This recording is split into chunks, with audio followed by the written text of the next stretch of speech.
بسم اللہ الرحمن الرحیم ففروا إلى الله إني لكم منه نذير مبين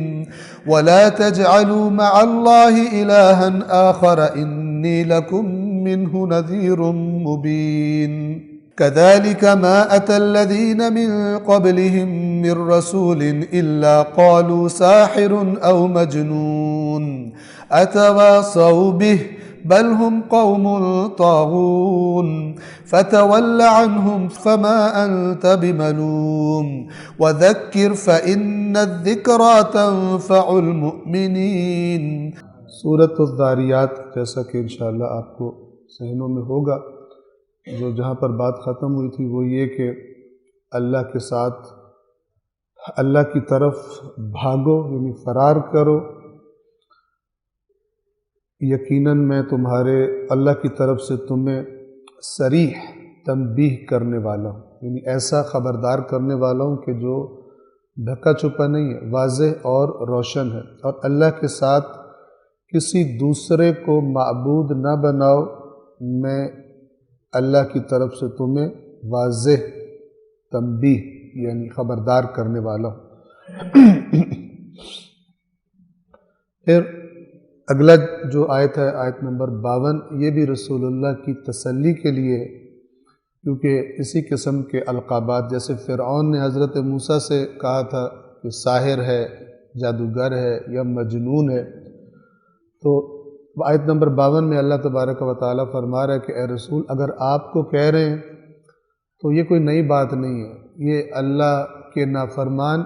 ان کی باتیں اور ان کے افکار اور ان کی حرکات ملتی جلتی ہوتی۔ فرمایا اسی طرح جو لوگ ان سے پہلے گزرے ہیں ان کے پاس کوئی رسول نہیں آیا مگر اس سے انہوں نے کہا جادوگر ہے یا دیوانہ۔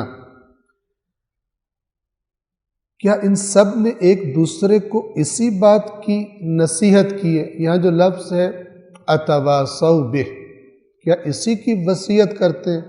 یہ تواصوا لفظ سے آپ آشنا ہے، وتواصوا بالحق وتواصوا بالصبر۔ وصیت کرنا یعنی ایک دوسرے کو تلقین کرتے رہنا، بار بار کہتے رہنا، ریپیٹڈلی۔ اور کہتے ہیں کہ اللہ تعالیٰ فرما رہا ہے کہ ایسا لگتا ہے، یعنی جو بھی نبی آتا ہے اسے کہتے ہیں جادوگر یا کہتے ہیں دیوانہ ہے، ایسا لگتا ہے کہ جیسے پچھلے بعد والوں کو وصیت کر کے جاتے ہیں، اس طرح ان کو فالو کرتے ہیں باتوں میں، حالانکہ وصیت نہیں کی ہوئی، وہ کئی 100 سال کے فاصلے بعض اوقات ہوتے تھے ایک قوم اور دوسری قوم میں، لیکن فرمایا کہ خدا کے نافرمانوں کے انداز اور انداز کلام، باتیں، الزامات جو نبیوں پہ لگاتے ہیں یہ بالکل ایک جیسے، اور ایسا ہے کہ گویا پچھلے ان کو تلقین وصیت کر کے گئے تھے کہ جب تمہارے پاس بھی کوئی نبی آئے تو تم نے یہی الفاظ اس کے لیے استعمال کرنے، گویا کہ ایسا ہے۔ لیکن اللہ فرماتا ہے اصل حقیقت یہ نہیں ہے،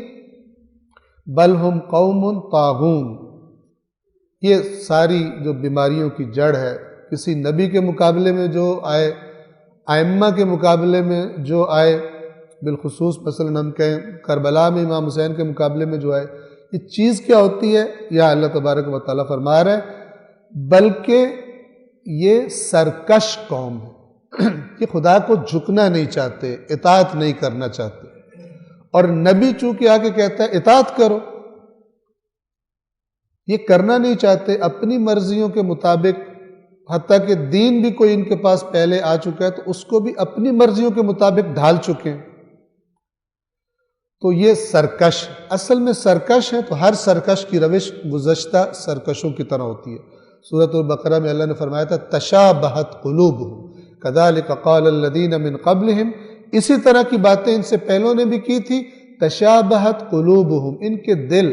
ملتے جلتے، ان کی باتیں، ان کے افکار ملتے جلتے ہیں۔ پس آپ ان سے رخ پھیر لیں تو آپ پر کوئی ملامت نہیں،